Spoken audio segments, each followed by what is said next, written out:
Yo, so the female suspect in the planned hit on Foolio, Alicia Andrews, has been spilling all kinds of tea behind the scenes, and the cops just aired it all out in court. But that's not even the wildest part of this case. What Alicia's been revealing is straight up dark, and it's about to get some folks locked up for a minute. Let's see how this one went down. Dragging your girl into a murder plot? That's some messed up stuff. Foolio's killers gotta be kicking themselves for bringing Alicia along, cause she's out here singing like a bird. Police docs show she's been snitching behind closed doors. Alicia, who's dating rapper Isaiah Chance, aka Gudda Zay, was one of 5 people busted for Foolio's murder, and it looks like she's already folding. Cops showed her some surveillance footage during questioning, and she made the rookie mistake of pointing herself out in every clip. Now, the prosecutors have everything they need to pin her down 2 hours away from home, right where the murder went down. But that's not all. Alicia didn't just rat on herself, she also snitched on her boyfriend. According to the police, she fingered Isaiah as the guy driving the silver Chevy Cruze that was tailing the victim. The crew rolled up to Tampa in that silver Cruze and a black Chevy Impala. Isaiah was driving the Cruze with Alicia riding shotgun, while Sean Gathwright's mom's Impala was handled by Sean himself. Foolio had been flexing on Instagram about hitting up 2 Tampa clubs, Teaser's Gentleman's Club and Truth 18 nightclub, which gave the crew the perfect chance to stalk him. On the day Foolio was gunned down, Isaiah and Alicia were caught on camera in that silver Cruze, shadowing Foolio and his squad. Alicia's confession placed her boyfriend right in Tampa, and at every spot Foolio hit that night. It gets worse. Alicia told the cops her man was using her phone to chat with the other killers in the Impala. When they got to Teaser's, Isaiah and Alicia hopped out, and Isaiah was spotted using a phone later confirmed to be Alicia's.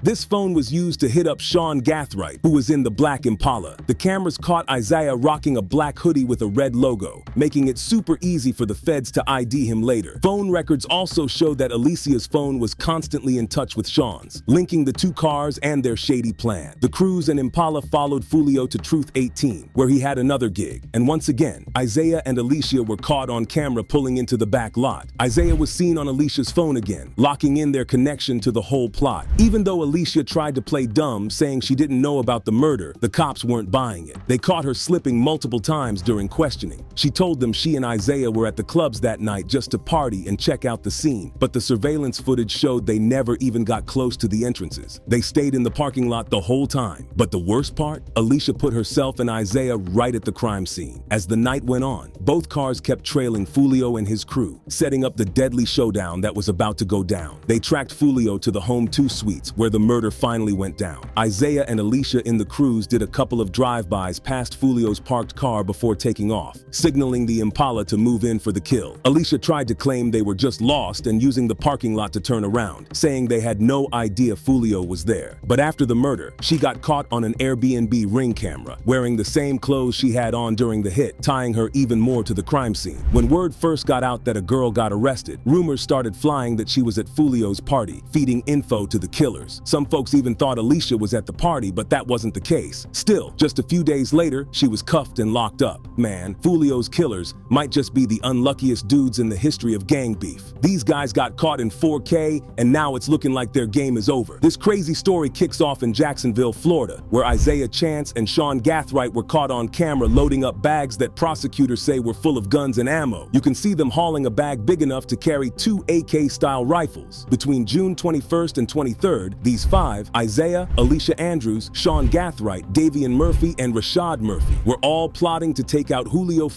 a top member of the 6 Block gang, who was deep in a deadly rivalry with the ATK and 1200 Cruze. After tailing Foolio all night, they finally caught up to him outside a Home 2 Suites hotel. Foolio and his crew were stuck waiting outside because of some glitch with their room check-in, according to his driver, Omerta 55. But while Foolio was hanging around the entrance, Isaiah and Alicia confirmed his location, and that's when the killers made their move. But here's the kicker. They got caught on a Tesla camera rolling up to set up their hit. Once they were in position, they unleashed gunfire, taking Foolio out with a handgun and 2 rifles. Foolio's car tried to speed off after the shots, but it was too late. After the murder, the crew headed back to their Airbnb, which they had rented from June 22nd to 24th. The place had a Ring camera at the front door that captured everything. Isaiah was seen stepping out with a champagne flute in his left hand, clearly celebrating. Davian Murphy was also caught on camera with a bag in the parking lot. Even though he didn't use the front door at first, he eventually came back through it, passing right by the Ring camera. The Airbnb owner later mentioned there was a back door with no camera, which these guys probably used to keep some of their moves under wraps. Isaiah and Sean were caught on the Ring camera multiple times, their every move recorded without them knowing. Isaiah even hit up Instagram to flex with a cryptic message celebrating their so-called success. Now everybody can move on with life and be focused. Get a job, go back to school, be a full-time parent, 100%, full-time college student, the war over with, entertainment dead. Police records show that Rashad Murphy took Sean's phone and sent out 2 messed up texts celebrating Foolio's death. The first one was like, "I'm coming home, my thirst is quenched. Pop a bottle of Don Julio today, Murphy." And the second one read, "I'm coming home, my thirst is quenched. I love you, Murphy." Turns out, Rashad and Davion Murphy are cousins, and this hit was personal for them. Someone from Foolio's crew had killed Rashad's little brother, and Foolio made it worse by disrespecting the memory of Spaz, Rashad's little bro, in his tracks. Back in August 2018, tensions hit a boiling point at the William Marion Raines Senior High School football stadium in Jacksonville. A bunch of fights broke out among the crowd, catching the attention of the school cops. One of the people involved was 19-year-old Joe Rod Adams, aka Spaz, who repped 1200. He got kicked out of the stadium for his role in the fights. As the game wrapped up around 10 p.m., Spaz left the stadium with a 17-year-old boy and a 16-year-old girl. They were just walking to the school entrance, totally unaware of the danger lurking. Out of nowhere, someone started shooting, and in the chaos, Spaz got killed. The 2 teens with him got hit too and were rushed to the hospital. Just days after the shooting, the Jacksonville Sheriff's Office caught a break and arrested a 16-year-old suspect named Robert Howard, aka Kenny Caps, who was accused of Spaz's murder and attempted murder of the others. Kenny, a member of KTA or 6 Block, was initially charged with second-degree murder, but as the case moved forward, it started falling apart. Even though about 200 people were around when it happened, getting anyone to cooperate was a nightmare. People who gave statements started taking them back. One key witness who first identified Kenny as the shooter later recanted and even got arrested for perjury. Another victim also backed out, refusing to cooperate with the cops. With the case falling apart, the charges against Kenny got downgraded to manslaughter and aggravated battery. Faced with these new charges, Kenny pleaded guilty and got sentenced to 5 years, with credit for time already served. Plus, he got slapped with 10 years of probation. But Foolio didn't just stop there. Word is, he took the disrespect to another level by going to Spaz's grave and pissing on it. No wonder Davion and Rashad Murphy celebrated Foolio's death like they did, with no remorse. But their celebrations were cut short. On June 26th, just 3 days after the murder, the cops started closing in. Sean got busted in a 2004 Gold 4Runner for speeding through Jacksonville. When the cops pulled him over, they caught a strong whiff of weed coming from the ride, which gave them the green light to search it. In the center console, they found a Glock 19, a semi-automatic pistol, and in the back seat, they uncovered several bags of ammo and firearm parts. Sean was released, but the next day, he got locked up again at a local shopping center in Jacksonville. Sean tried to pull off the funniest escape ever while in custody. According to the police, he was in an interview room and decided to make a break for it by climbing through the ceiling. Dude climbed onto a table and tried to move the ceiling tiles, but that didn't go so well. Later that day, Isaiah Chance also got cuffed up, but the wildest arrest was Rashad Murphy's. A day after the first 3 suspects got nabbed, SWAT rolled up to the Collins Preserve apartments. Rashad had holed up inside with a gun to his head, FaceTiming his girl, refusing to give up. After a tense standoff, he finally surrendered just after midnight, wrapping up the whole crazy scene. But the craziest part? The judge is fully convinced these guys took out Foolio and isn't letting them out on bail. Ops Foolio's killers aren't the only ones caught on 4K. His top op, Yungeen Ace, has been moving reckless too. After Foolio died, everyone started wondering if Ace was involved, and the answer shocked everyone. Even though Ace dodged trouble, it seems like he's been getting wild and careless. Just hours before Foolio was killed, Ace posted a now-deleted tweet that basically hinted he knew what was about to go down in Tampa. The post said, "That boy going the same day he came in." Then, right after Foolio's death was confirmed, Ace dropped a new track called Do It, and the lyrics were straight-up disses aimed at Foolio. The video made it even clearer. Masked dudes are shown shooting someone in what looks like a motel parking lot, just like where Foolio got killed. But Ace wasn't done. Less than a week later, he dropped another track called Game Over, taking his self-snitching to a whole new level. In the video, he's sipping Don Julio, which is a clear jab at Foolio. Ace tried to play it off, saying he recorded one of the songs before Foolio's death, but the disrespect was still real, and it didn't stop with the music. On Instagram Live, one of his fans, or maybe even the feds, asked him what he thought about Foolio dying. His answer shocked everyone. Ace claimed that he and Foolio were actually cool, saying he even tried to warn him to leave the streets behind. He kept trolling on DJ Academics' show, saying they used to DM each other. It's almost creepy how much Ace is enjoying Foolio's death. In an interview with DJ Academics, Ace said he broke down crying when he heard the news. Academics even asked him straight up if he was behind Foolio's murder or if he ordered the hit. Ace's response was off. He hesitated, then let out this evil laugh, like something wasn't right. But with Foolio's mom spilling the tea on some key info, it might just be a matter of time before Ace ends up in cuffs too. Foolio's mom has been working with the cops and says it was a paid hit, which means it's only a matter of time before someone talks and the money trail leads back to its source. Another piece of evidence